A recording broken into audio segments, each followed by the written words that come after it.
Con đường chúng ta đi không phải là chính đạo, mà là nghịch đạo. Tội không thể dung.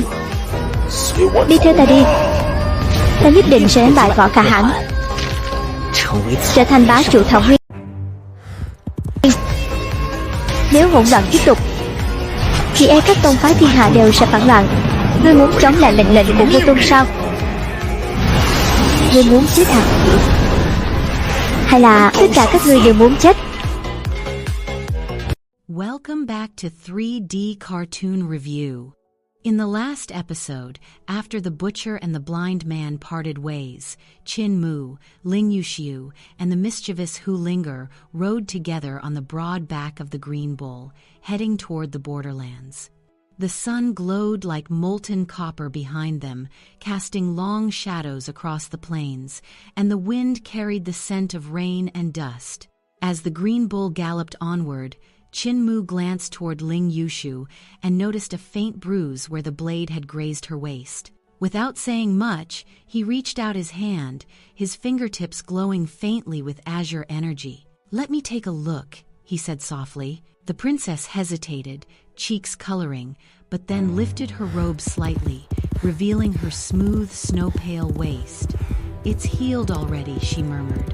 "Not even a scar left." Qin Mu frowned slightly, his senses sharper than hers. Beneath that flawless skin, a small knot of stagnant blood still lingered, a trace of pain hiding beneath beauty. "Hold still," he said, placing his hand gently on her side. The warmth of his palm spread like sunlight through water. A soft current of azure dragon vitality began to pulse from his hand, dissolving the clot from within. The sensation made Ling Yushu giggle. "It tickles," she laughed, twisting slightly. Qin Mu smiled but didn't lift his hand. "Bear with it. It'll sting for a moment." A few breaths later, the dark energy broke apart, and a faint trace of blood surfaced on her skin. He wiped it away carefully, leaving no mark behind. When he drew back his hand, her waist looked as perfect as carved jade. Ling Yushu stared in astonishment. "Divine physician indeed," she exclaimed. "There are still a few marks on my back. Maybe you could—" Before she could finish, a sly voice cut in from behind. "Oh, I've already treated those," said Ling'er proudly.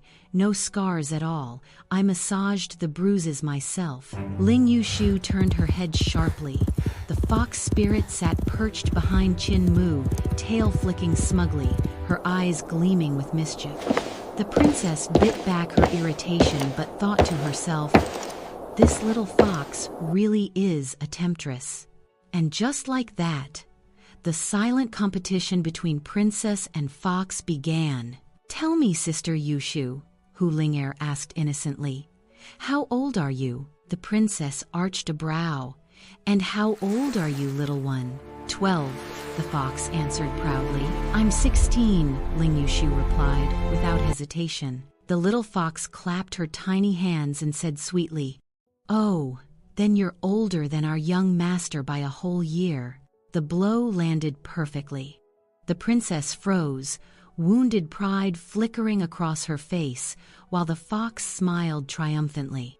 Night after night, Ling'er curled up under Qin Mu's blanket, snuggling against his chest like a small ember of warmth. It wasn't hard to see why she felt so confident.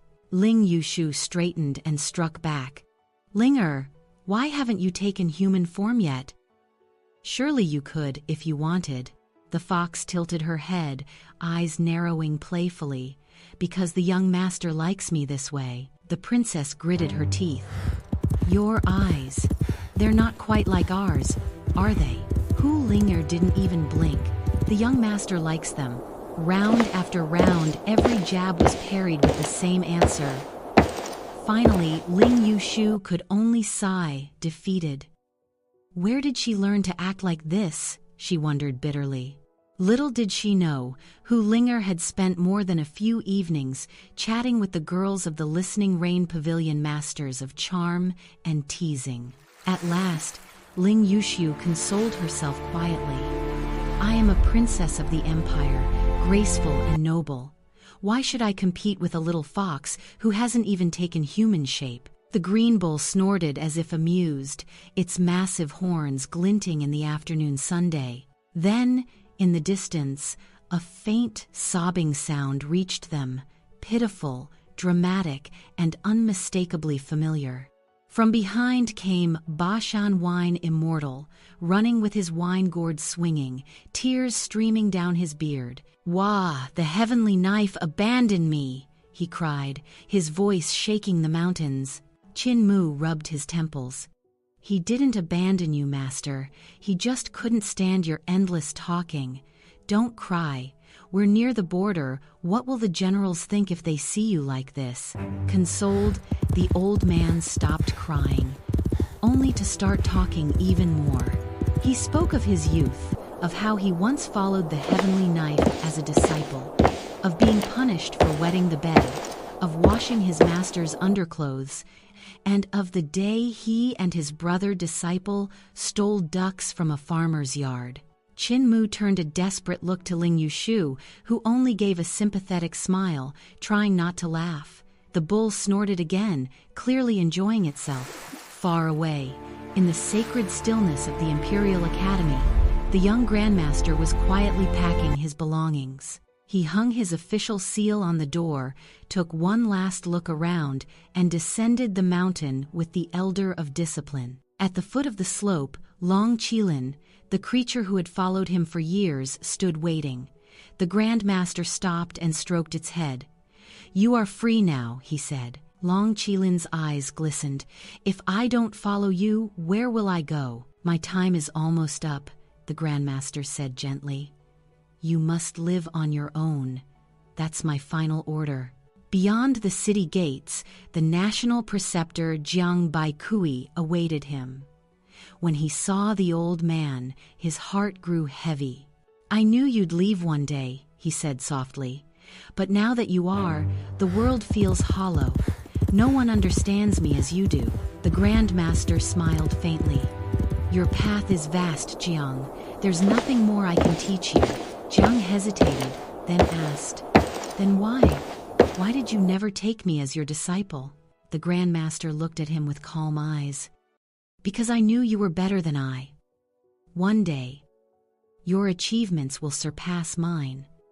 I have learned much from you too." Jiang's voice trembled. "Tell me this road we walk. Is it righteous?" The Grandmaster stopped walking. For a long moment he gazed at the horizon. "In the eyes of others, perhaps not. But in our hearts it is. Don't live by their judgment. If it feels right to your soul, then it is the right path." Jiang bowed deeply. "Thank you for guiding me half my life." Meanwhile, Qin Mu and his companions arrived at the barbarian frontier. Dust swirled around wooden watchtowers, and banners whipped in the dry wind. When the tribal chief saw Ba Shan Wine Immortal, he stiffened. "Lord War Khan," he said nervously, "the Holy Land has decreed you are forbidden to leave the border." Ba Shan's smile vanished. His eyes blazed with authority. "Are you tired of living?" he thundered. The chief trembled. Around him, his soldiers looked at one another, pale-faced. Finally, he dropped to one knee. "Open the gates!"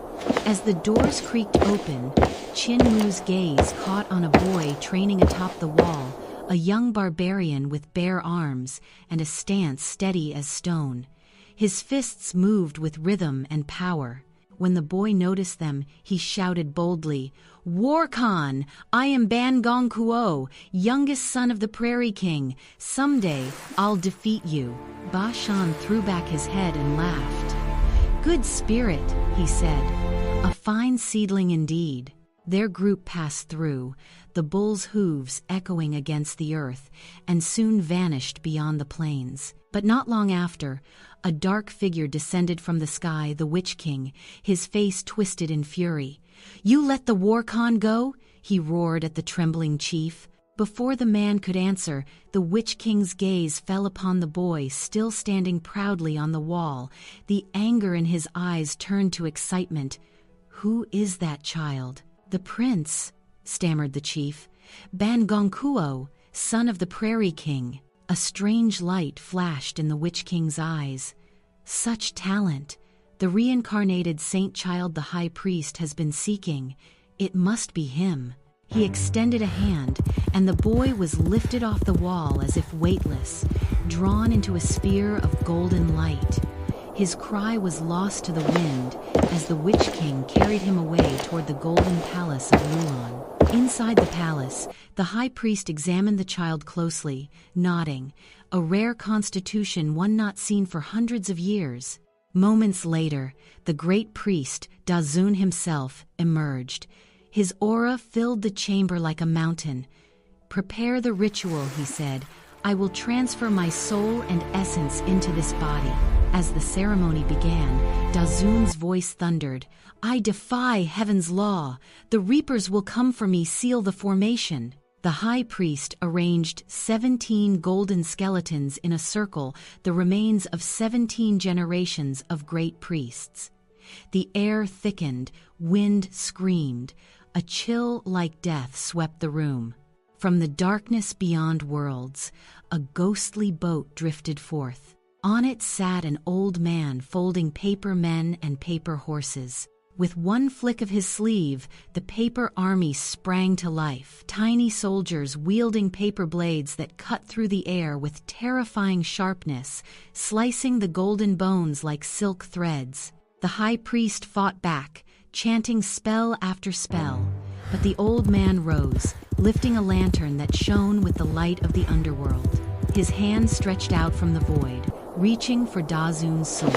At that very moment, the great priest's frail body collapsed, lifeless, and across the altar, the eyes of Ban Gongcuo opened.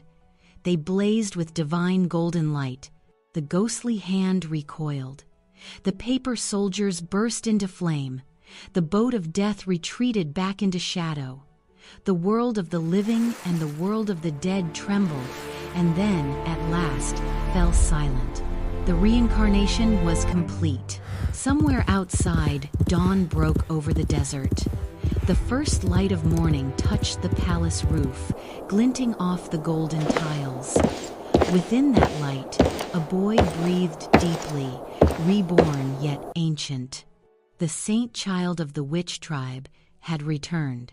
And far away, on the open road, Qin Mu and his companions rode on beneath the rising sun, unaware that fate had shifted once again and that the power awakening in the east would soon reshape the world. Thank you for listening to 3D Cartoon Review. This was Tales of Hurting Gods, Episode 55, The Saint Child Reborn. Stay with us for the next chapter, where the winds of destiny will stir once more.